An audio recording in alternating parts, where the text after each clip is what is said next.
Hi friends, നിങ്ങളൊക്കെ ജോയ് ശാംസിൻ്റെ ഒരു പുതിയ വീട്ടിലേക്ക് സ്വാഗതം.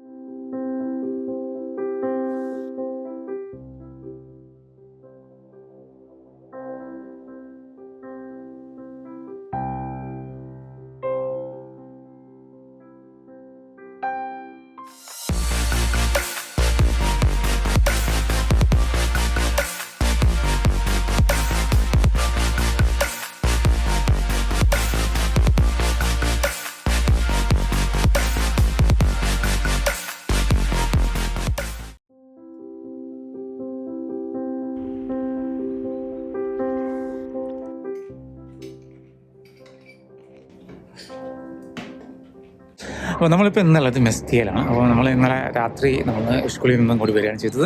അപ്പോൾ ഇനീഷ്യലി നമ്മളെ പ്ലാൻ എന്ന് പറഞ്ഞാൽ സ്കൂളിൽ സ്റ്റേ ചെയ്യാനായിരുന്നു. പിന്നെ എനിക്ക് തോന്നി അത്രയും യാത്ര ചെയ്യേണ്ട എന്നെന്ന് വിചാരിച്ചിട്ട് ഞങ്ങൾ ഇന്നലെ രാത്രി തന്നെ കൂടി തിരിക്കുകയാണ് ചെയ്തത്. അപ്പോൾ ഞങ്ങളിപ്പോൾ ഉള്ളത് പിന്നെ വില്ല മെസ്തിയ എന്ന് പറയുന്നൊരു ഹോട്ടലിലാണ്. അപ്പോൾ നല്ല രസമുള്ളൊരു ഹോട്ടലാണ് കേട്ടോ. അങ്ങനെ ഒരു വീടിൻ്റെ ഒരു ഫീലാണ്. ഇവിടെ നല്ല ഗാർഡനൊക്കെ ഉണ്ട്. ഇതിൻ്റെ ബാക്കിൽ കാണാൻ പറ്റും ആപ്പിളിൻ്റെ മരങ്ങളൊക്കെ നിങ്ങൾക്ക് കാണാൻ പറ്റും. ഇതിൻ്റെ ബാക്കിലെ മരത്തിൻ്റെ മുകളിൽ ആപ്പിളാണുള്ളത്.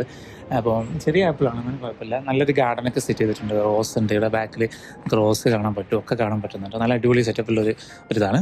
ഏകദേശം ഒരു 125 ദിർഹംസിൻ്റെ റേഞ്ചിലാണ് വണ്ടിയുള്ളത് വിത്ത് ബ്രേക്ക്ഫാസ്റ്റ്. പക്ഷേ ബ്രേക്ക്ഫാസ്റ്റ് ഒരു ആവറേജ് ബ്രേക്ക്ഫാസ്റ്റ് ആയിരുന്നു. എന്നാലും കുഴപ്പമൊന്നുമില്ലായിരുന്നു. അത്യാവശ്യം ഒരു ഓംലെറ്റൊക്കെ കിട്ടുകൊണ്ട് വലിയ കുഴപ്പമില്ലാതെ കഴിച്ചു. അപ്പോൾ ഇന്നത്തെ നമ്മളെ പ്ലാൻ എന്ന് പറഞ്ഞാൽ മെസ്തിയൻ്റെ അടുത്തുള്ള കുറച്ച് സ്ഥലങ്ങളുണ്ട്. അപ്പം വലിയ പ്ലാനൊന്നുമില്ല, എന്നാലും കുറച്ച് സ്ഥലങ്ങളൊക്കെ ഞങ്ങൾ നോക്കി വെച്ചിട്ടുണ്ട്. അപ്പോൾ അവിടെ പോകാനാണ്. പിന്നെ വൈകുന്നേരം നേരെ തിരിച്ചിട്ട് കുട്ടീസിലേക്ക് പോകണം. ഏകദേശം 4-5 മണിക്കൂർ യാത്ര ഉണ്ട്. ഇവിടെയാണെങ്കിൽ കുറച്ചൊരു തണുപ്പുണ്ട് കേട്ടോ. നമുക്ക് കുറച്ചൊരു തണുപ്പ് ഫീൽ ചെയ്യുന്നുണ്ട്. പിന്നെ റൂമിൽ ഹീറ്ററുള്ളതുകൊണ്ട് രാത്രി വലിയ പ്രശ്നമില്ലായിരുന്നു. പിന്നെ വെയിലും കൂടെ പൊങ്ങിക്കഴിഞ്ഞാൽ പിന്നെ പ്രശ്നമൊന്നുമില്ല. ഏകദേശം ഒരു നോർമൽ ടെമ്പറേച്ചറാണ്, നമുക്ക് അത്ര ഫീൽ ചെയ്യില്ല.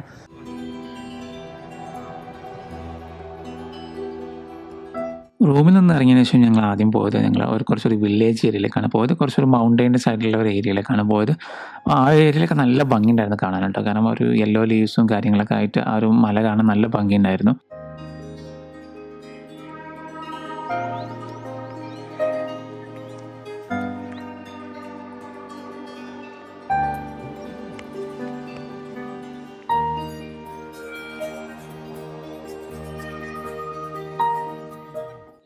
അപ്പോൾ ഞങ്ങളുള്ളത് ഇവിടുത്തെ ഒരു സിംഗിളാണ്. അങ്ങനെ ഒരു ക്ലിഫിൻ്റെ സൈഡിൽ ഇങ്ങനെ ഒരു ഊഞ്ഞാലാടാനുള്ള ഒരു സൗകര്യമുണ്ട്.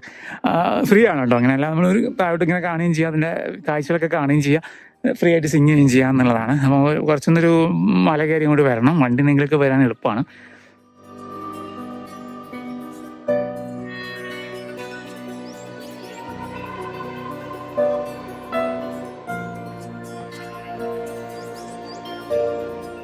ആ ഊഞ്ഞാലിൻ്റെ ഏരിയ എന്നുള്ള വ്യൂ ഒക്കെ നല്ല കിടിലനായിരുന്നു കേട്ടോ. കാരണം ആ ഒരു മൊത്തത്തിൽ ആ ഒരു മലൻ്റെ ചെരുവിലുള്ള ഒരു പച്ചപ്പും അതിൻ്റെ തൊട്ട് ബാക്കിലുള്ള മലയുള്ള മണ്ണിൻ്റെ ഒരു സ്നോ ക്യാപ്പൊക്കെ കാണാൻ വേണ്ടി നല്ല ഭംഗിയുണ്ടായിരുന്നു.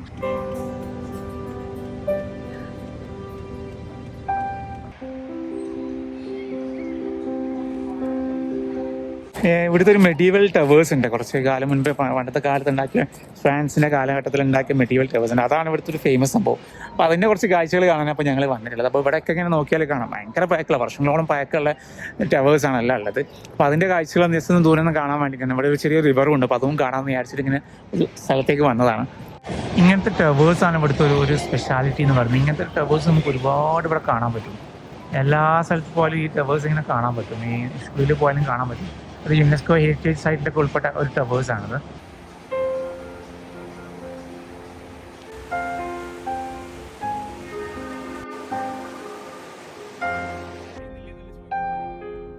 തുടർന്ന് ഞങ്ങൾ മെസ്തിയിലെ കാഴ്ചകളൊക്കെ കണ്ടിട്ട് ഞങ്ങൾ കുട്ടീസിലേക്ക് തിരിച്ചു പോരാണ് ചെയ്തത്. അപ്പോൾ കുട്ടീസിലേക്കുള്ള വഴിയിലുള്ള കാഴ്ചകളൊക്കെ നല്ല കിട്ടില്ല കാഴ്ചകളായിരുന്നു. നല്ല നല്ല അടിപൊളി വാലികളും നല്ല നല്ല വില്ലേജുകളൊക്കെ നമുക്ക് കാണാൻ പറ്റിയിട്ടുണ്ടായിരുന്നു.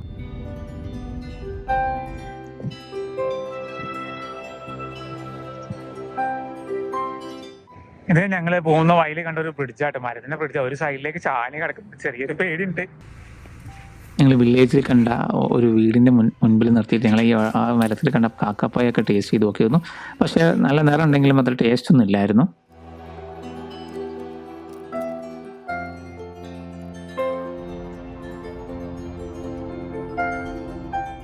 ഞങ്ങൾ മെസ്തിയിലെ കാഴ്ചകളൊക്കെ കണ്ട് ഞങ്ങളിപ്പം ഏകദേശം പ്രൊമത്തിയൂസ് കേവ് കാണാനെത്തി.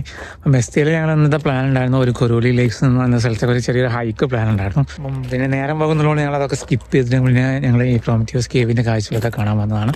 ഈ കേവ് എന്ന് പറഞ്ഞാൽ ഒരു വലിയൊരു കേവാണ്, ശരിക്കും ഒരു 11 കിലോമീറ്ററോളം ഒരു കേവാണ്. അപ്പോൾ അത് എനിക്ക് തോന്നുന്നു 1.5 കിലോമീറ്റർ മറ്റാണ് ഈ വിസിറ്റേഴ്സിന് വേണ്ടി ഓപ്പൺ ആക്കിയിട്ടുള്ളത്. അപ്പോൾ 22 ഹാൾസോ മറ്റാണ്. അപ്പോൾ അതിൽ 6 ഹാൾസ് വിസിറ്റ് ചെയ്യാൻ പറ്റും. പിന്നെ ഇതിലൊരു ബോട്ടിംഗ് ഉണ്ട്, ഇതിൻ്റെ ഉള്ളിൽ കൂടി ബോട്ട് ചെയ്യാനുള്ള സർവീസും കൂടി ഉണ്ട്. അപ്പോൾ അതൊരു നല്ലൊരു കിടിലൻ എക്സ്പീരിയൻസ് തന്നെ ആയിരിക്കും എന്നാണ് വിചാരിക്കുന്നത്. ഏകദേശം കുട്ടേശ്ശിയിൽ നിന്ന് ഏകദേശം 35 മിനിറ്റിൽ ഡ്രൈവ് ചെയ്താലാണ് ഈ സ്ഥലത്ത് എത്താൻ പറ്റുക. പിന്നെ ഇവിടുത്തെ ഒരു എൻട്രൻസ് ഫീ എന്ന് പറഞ്ഞാൽ ഒരാൾക്ക് 25 ക്ലിയറാണ് വരുന്നത്. അപ്പം ഇവിടുത്തെ എല്ലാ ടൂറിസ്റ്റ് അട്രാക്ഷനും കൂടെ അത്യാവശ്യം പൈസയുണ്ട്, പക്ഷേ കുറച്ചുകൂടി എല്ലാം ഓർഗനൈസ്ഡ് ആണ് ഇവിടെ എല്ലാം. പിന്നെ ഇവിടെ പാർക്കിംഗ് ഉണ്ട്. പാർക്കിംഗ് പുറത്ത് ഉള്ളിലൊരു പേര് പാർക്കിംഗ് ഏരിയ ഉണ്ട്, ഞങ്ങൾ അവിടെയാണ് പാർക്ക് ചെയ്തത്. അതിന് 3 ചെല്ലം കൊടുത്തിട്ടുണ്ട്. ഇവിടെ ഒരു ഗൈഡഡ് ടൂർ ഉണ്ട്, അപ്പോൾ അത് ഞങ്ങൾ ഓരോ സമയത്തുണ്ട്. അപ്പോൾ 6 മണിക്കാണ് ഞങ്ങൾ വന്നത് വൈകുന്നേരം. അപ്പോൾ അതെടുത്തിട്ട് അവർ എക്സ്പ്ലെയിൻ ചെയ്തു ഇങ്ങനെ കാണുന്നുണ്ട് കാര്യങ്ങളൊക്കെ, ഇവിടുത്തെ കാര്യങ്ങളൊക്കെ. അപ്പോൾ അതിൻ്റെ കൂടെയാണ് ഇപ്പോൾ ഞങ്ങൾ ജോയിൻ ചെയ്തത്. അപ്പോൾ നിങ്ങൾ വരികയാണെങ്കിലും ഗൈഡഡ് ടൂർ എടുക്കുന്നതായിരിക്കും കുറച്ച് നന്നാവും. ഗൈഡഡ് ടൂറിൻ്റെ സമയത്ത് മാത്രമേ ചിലപ്പോൾ ഇവിടെ അലോ ചെയ്യലുണ്ടാവും.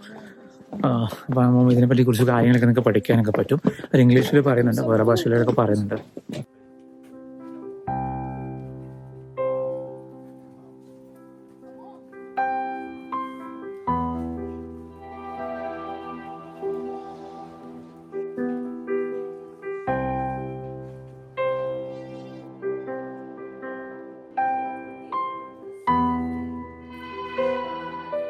നമ്മളിതിനുള്ളിലൂടെ പിന്നെ ടൂർ പോയിക്കൊണ്ടിരിക്കട്ടെ. അത് ഏകദേശം 1984 മറ്റേ കണ്ടുപിടിച്ചതാണ് ഈ ഒരു ഗുഹനെ പറ്റി. 2011 അത് പബ്ലിക്കിനൊക്കെ ഓപ്പൺ ചെയ്ത് കൊടുത്തത്. നിങ്ങളുടെ മിനറൽസിന്റെ എന്തൊക്കെ കാര്യങ്ങളാണ് ഇതില്ലെന്നാണ്. മില്യൺ ഇയേഴ്സിന്റെ പഴക്കമൊക്കെ ഉള്ള ഒരു ഗുഹയും കൂടിയാണത്. ഇതിനുള്ളിൽ നല്ല തണുപ്പാട്ടോ, ഒരു 15 ഡിഗ്രിയിലുള്ള ഒരു തണുപ്പാണ് അതിൻ്റെ ഉള്ളിലുള്ളത്. കാരണം പ്രത്യേകിച്ച് അത് പുറത്തേക്കൊന്നും ഇങ്ങനെ എന്താ പറയുക, ഒരു സൂര്യൻ്റെ ടച്ച് ഒന്നും എത്താത്തൊരു സ്ഥലം കൂടിയാണിത്. പക്ഷെ ഇതിൻ്റെ ഒരു സൈസ് കാണുമ്പോൾ നമുക്ക് ഭയങ്കര അത്ഭുതമായിരിക്കും. കാരണം നമ്മൾ കയറുമ്പോൾ ചെറിയൊരു വയലിൽ കൂടെയാണ് ഇവിടെ കയറുന്നത്, ചെറിയൊരു എൻട്രൻസ് മാത്രമാണ്.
ഇപ്പം കണ്ടൊരു ഹാളെന്ന് പറഞ്ഞാൽ ഹാൾ ഓഫ് ലവ് ആണ്. അപ്പോൾ ഓരോ ഹാളിനും ഓരോ പേരുണ്ട് ഇവിടെ.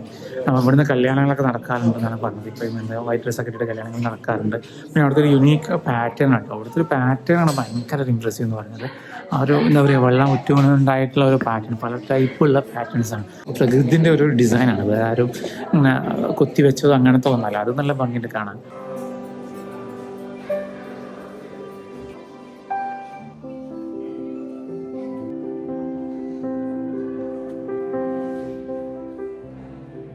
ഏകദേശം 80 മീറ്ററോളം താഴ്ചയിലാണ് ഇപ്പോൾ ഇതുള്ളത് കേട്ടോ.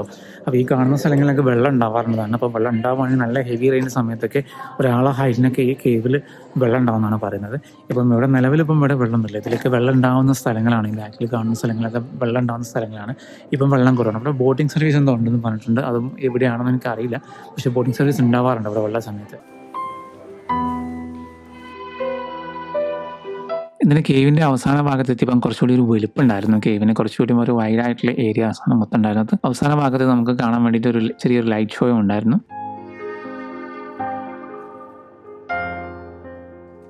അപ്പോൾ ഞങ്ങൾ ഈ കേവിൻ്റെ കാഴ്ചകളൊക്കെ കണ്ടിട്ടോ. ഏകദേശം ഒരു 50 മിനിറ്റോളം ഉണ്ട് ഈ ടൂറ്. ഏകദേശം 1 കിലോമീറ്റർ അധികം നടക്കാനൊക്കെ ഉണ്ട്. പിന്നെ നടക്കുന്ന വഴികളൊക്കെ നല്ല രീതിയിൽ കോൺക്രീറ്റ് ചെയ്ത് നല്ല അടിപൊളിയാക്കി വെച്ചിട്ടുണ്ട്. പിന്നെ ഇവിടെ നിലവിൽ ഞാൻ നേരത്തെ പറഞ്ഞല്ലോ, പിന്നെ ബോട്ടിംഗ് സർവീസ് ഉണ്ടല്ലോ. അപ്പം വെള്ളം കുറവായതുകൊണ്ട് ബോട്ടിംഗ് സർവീസ് ഇല്ല എന്ന് പറഞ്ഞു. സത്യം പറഞ്ഞാൽ നിങ്ങൾ കുട്ടീസിലേക്ക് പോവുകയാണെങ്കിൽ മസ്റ്റ് ആയിട്ട് വിസിറ്റ് ചെയ്യുന്ന പ്ലേസ് ആണ്. കാരണം നമ്മൾ എന്താ ഒരു ഡിഫറെന്റ് ലെവലിലുള്ള ഒരു എക്സ്പീരിയൻസ് ആയിരിക്കും. അതിൻ്റെ ഒരു ഫോർമേഷനും കാര്യങ്ങളൊക്കെ കാണുമ്പോൾ, ഒരു പാറ്റേൺസ് ഒക്കെ കാണുമ്പോൾ എങ്ങനെ ഉണ്ടായെന്ന് നമ്മൾ എന്താ പറയുക അത്ഭുതപ്പെട്ടു. പിന്നെ അതിന് എൻട്രൻസ് കാണാം, ചെറിയൊരു എൻട്രൻസ് മാത്രമാണ്. നമ്മളിപ്പോൾ ഒരു എന്താ പറയുക, ഒരു വീട്ടിൽ 2 ഡോറ്, സാധാ ഡോറിന് ഇരട്ടിയുള്ള ഡോറ് വെച്ചാൽ അത്രയും ചെറിയൊരു എൻട്രൻസ് ആണ്. പക്ഷെ ഇതിൻ്റെ ഉള്ളിൽ കയറിയത് വേറൊരു ലോകമാണ്. അപ്പോൾ ഇതിൽ ഏകദേശം 11 കിലോമീറ്ററോ ഉണ്ട്. ഇതിലിപ്പോൾ 1.5 കിലോമീറ്ററോ മറ്റോ ആണ് അവരിപ്പോൾ ഓപ്പൺ ആക്കിയിട്ടില്ല, ടൂറിസ്റ്റിന് ഓപ്പൺ ആക്കിയിട്ടില്ല. അതിന് വലിപ്പം ഒന്ന് ആലോചിച്ച് നോക്കണം. അത്രക്കും ഭയങ്കരമാണ് അതിൻ്റെ ഒരു സൈസും ഇതിൻ്റെ ഒരു പാറ്റേൺസും ഫോർമേഷൻസും ഒക്കെ ഉള്ളത്. അപ്പോൾ നിങ്ങൾ ഇവിടെ വരികയാണെങ്കിൽ തീർച്ചയായിട്ടും പറഞ്ഞ ഒരു സ്ഥലമാണ്. അപ്പോൾ ഇന്നത്തെ വീഡിയോ നമ്മൾ അവസാനിപ്പിക്കുകയാണ്. അപ്പോൾ വീഡിയോ നിങ്ങൾക്ക് ഇഷ്ടമാണെന്ന് വിചാരിക്കുന്നു. അപ്പോൾ ഇഷ്ടമെങ്കിൽ നിങ്ങൾ എൻ്റെ ചാനൽ സബ്സ്ക്രൈബ് ചെയ്യുന്ന കാര്യം ഒന്ന് പരിഗണിക്കണം. പറ്റുന്നുണ്ടെങ്കിൽ ഫ്രണ്ട്സിനായിട്ടൊക്കെ ഒന്ന് ഷെയർ ചെയ്യണം. എന്തെങ്കിലും ചോദ്യങ്ങളോ സംശയങ്ങളോ ഉണ്ടെങ്കിൽ നിങ്ങൾക്ക് കമൻറ്റ് ബോക്സിൽ ചോദിക്കാവുന്നതാണ്. വീഡിയോ കണ്ടതിന് നന്ദി.